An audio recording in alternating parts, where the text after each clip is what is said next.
Servus Leute, was geht und herzlich willkommen zurück zu einem weiteren Battlefield 2042 Video und damit auch zurück im neuen Jahr oder herzlich willkommen im neuen Jahr. Denn bevor wir jetzt heute reinstarten, möchte ich euch allen erstmal noch ein gesundes, gutes und hoffentlich auch erfolgreiches Jahr 2022 wünschen, dass all eure Ziele oder Vorhaben oder whatever ihr auf der Agenda stehen habt, in Erfüllung geht. Auch ich habe mir natürlich einiges vorgenommen für das neue Jahr, sowohl privat, beruflich als natürlich auch YouTube-technisch, und deswegen freue ich mich ganz besonders, wenn ihr auch weiter auf meiner Reise oder auf der Reise dieses Channels mit am Start bleibt. Zugegeben, die Voraussetzungen, die sind nicht ganz so einfach für uns, denn Battlefield 2042 ist er derzeit komplett in der Krise und verliert auch immer mehr Content Creator, insbesondere große Content Creator. Warum das so ist, warum das auch nachvollziehbar ist und warum ich trotzdem mir erlauben kann, am Start zu bleiben, beziehungsweise für euch am Start bleiben werde, all das besprechen wir heute ganz konkret im heutigen Video, also bleibt gerne mit dabei.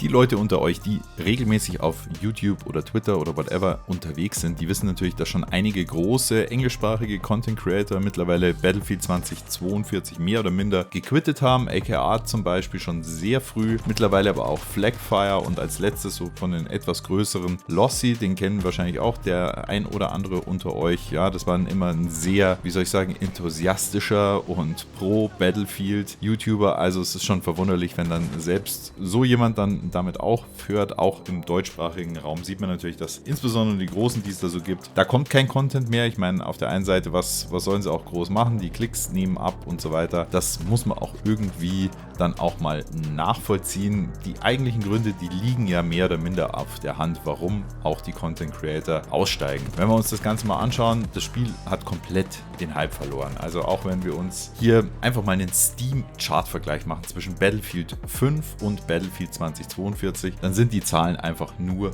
verheerend, wie das Ganze bei Battlefield 2042 einbricht. Und Battlefield 5 kann man eigentlich sagen, hat erstmal verloren, stabilisiert sich jetzt aber. Natürlich haben sie verloren, weil Battlefield 2042 erschienen ist, stabilisiert sich aber wieder auf einem ordentlichen Niveau und hat auch einfach das höhere bzw. bessere 24-Stunden-Peak, und das wird auch erstmal so bleiben. Insbesondere wenn man sich eben anschaut, dass im 24-Stunden-Peak 10.000 Menschen nur auf Steam mehr Battlefield 5 anstelle von Battlefield 2042 gespielt haben. Also ich würde sagen, das ist schon sehr, sehr krass. Und dann ist es natürlich so, dieses Interesse, das abnimmt an Spielerzahl, das gilt ja nicht nur für das Spiel selber, sondern gilt natürlich auch für den Content, den solche Content Creator oder den Content Creator an sich produzieren, und das wirkt sich unter anderem auf die CPM, also die Kohle, die man dann pro 1000 Klicks eben erzielen könnte, aus, aber natürlich auch auf den kompletten Algorithmus, also auch den Algorithmus, wie dein Content zum Spiel bzw. auch dein kompletter Content als Content Creator auf YouTube präsentiert wird. Und da muss man einfach sagen, das ist am Ende des Tages dann auch für solche Leute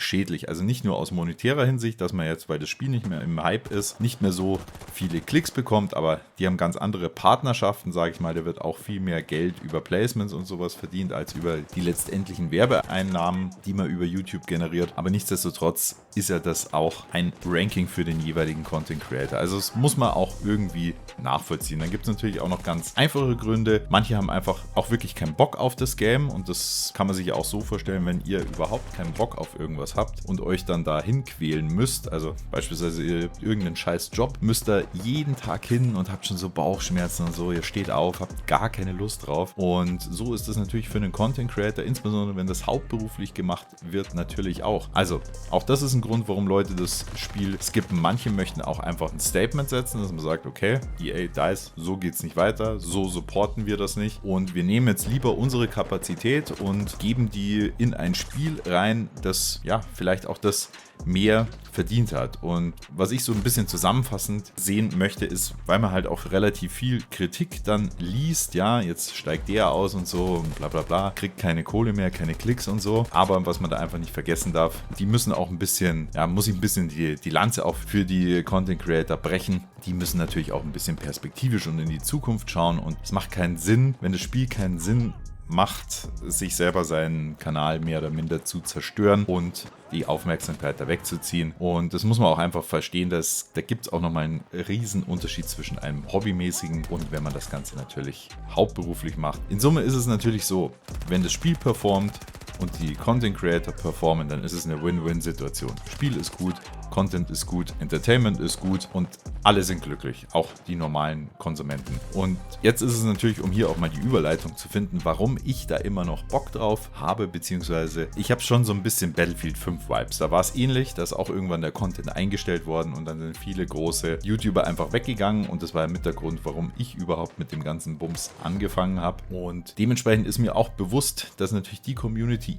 die ich mir bis dato aufgebaut habe, also euch, ihr seid awesome by the way, natürlich sich auch da ein Stück weit drauf verlassen, weil man da in die kleine Bresche gesprungen ist und halt da trotzdem versucht, ein bisschen was für euch an den Start zu bringen. Und ich habe natürlich nicht dieses monetäre Muss, dass ich jetzt damit mich über Wasser halten müsste oder so. Ganz normalen Job, Vollzeitjob, also alles entspannt und easy. Natürlich schaue auch ich irgendwann mal so aufs Tableau und sage, ich gebe jetzt so und so viel Zeit in irgendwas rein, ist es das noch wert, aber ich weiß es schon zu schätzen, dass ihr da mit mir, beziehungsweise so die kleine Battlefield-Gruppe, durch diese schweren Zeiten sind wir gemeinsam durch, das war schon bei Battlefield 5 der Fall und es kristallisiert sich jetzt auch wirklich so raus, dass es bei Battlefield 2042 immer noch der Fall sein wird. Suxe ist da auch so ein Kandidat, der da immer gerne mit dabei ist, also mein Bro und YouTube-Kollege, ihr kennt ihn bestimmt, wenn nicht, Channel ist auch mal wieder in der Videobeschreibung verlinkt. Der hat genauso bei Battlefield 5 mit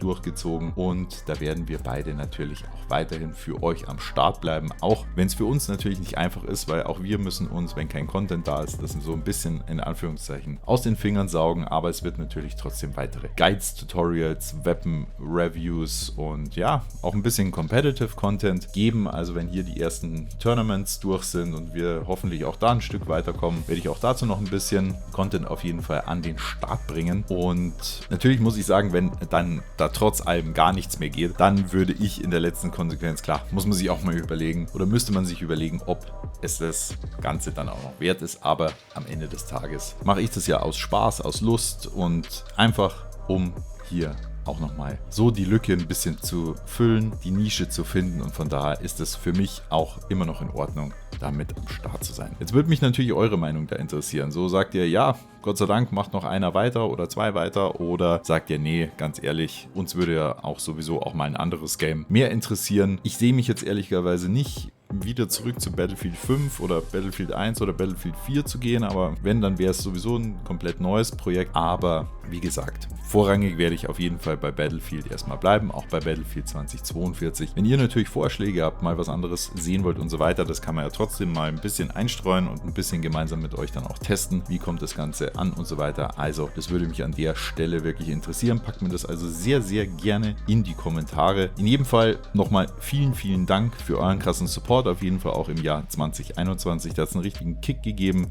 hat mich wirklich sehr, sehr gefreut und es freut mich auch immer wieder, wenn ich euer Feedback in den Kommentaren lese und dementsprechend würde ich sagen, für heute bin ich erstmal raus, macht euch noch einen schönen Tag und wie immer haltet die Ohren steif und bis dann, euer A-Team.